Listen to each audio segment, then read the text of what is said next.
What is Brahmacharya and how helpful is it in life or spirituality and meditation?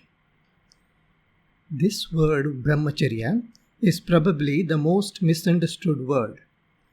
People somehow link it to preservation of sexual energy, being celibate, transmuting the sexual power, etc.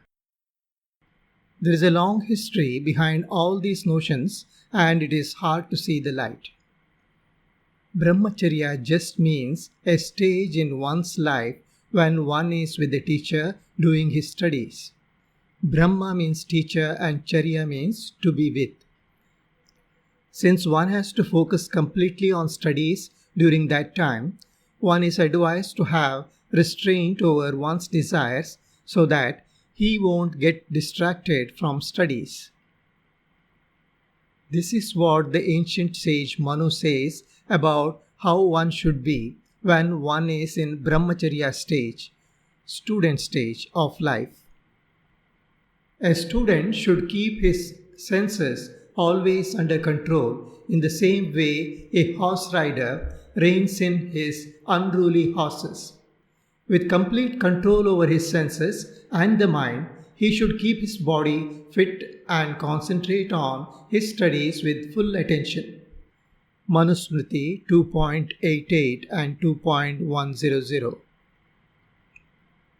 But during the adolescent stage, with many natural changes that go on in the body, and with a vulnerable mind, youngster often finds it difficult to control his desires. Yielding to those desires can divert attention and can be a hurdle on one's path. Though it's totally unavoidable, one needs to make every attempt to rein in the desires. Manu dwells into why this is necessary. The desires can never be fully satiated by enjoying various sense pleasures. The more one enjoys the sense pleasures, the more aroused are his desires, the way fire erupts more by adding fuel to it. Manusmriti 2.94. At the same time, Manu is more pragmatic in understanding the youngster's mind. He says that it is not possible to be totally free from desires. The right thing to do is to understand the adverse consequences on one's studies and cautiously rein in the desires.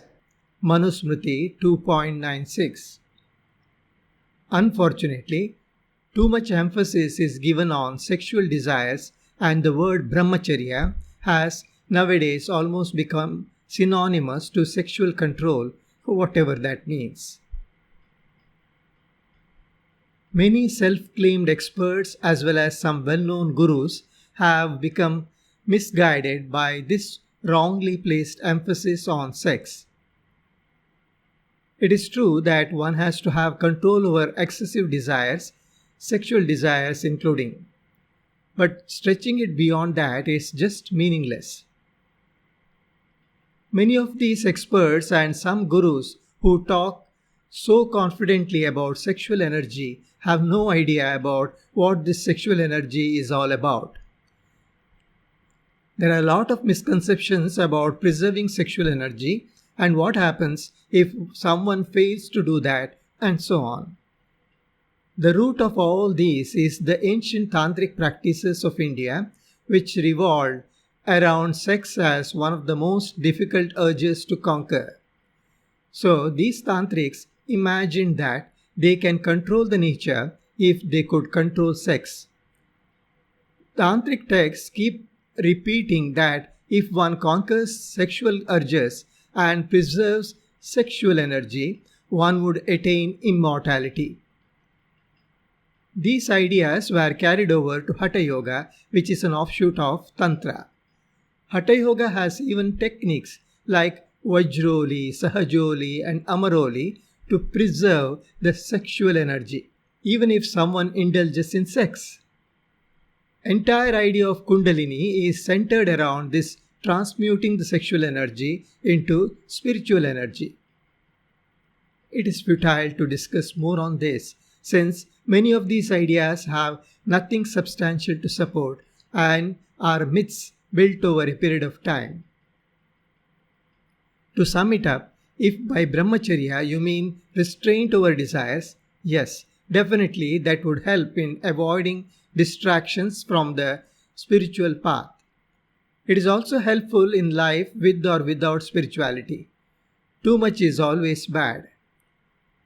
But these benefits accrue not because of some mystical idea of preservation of sexual energy, but merely because it enables you to focus on your life, spiritual path better. It is time we shrug ourselves off from these ill-founded ideas which have been carried over generations and never subjected to serious scrutiny.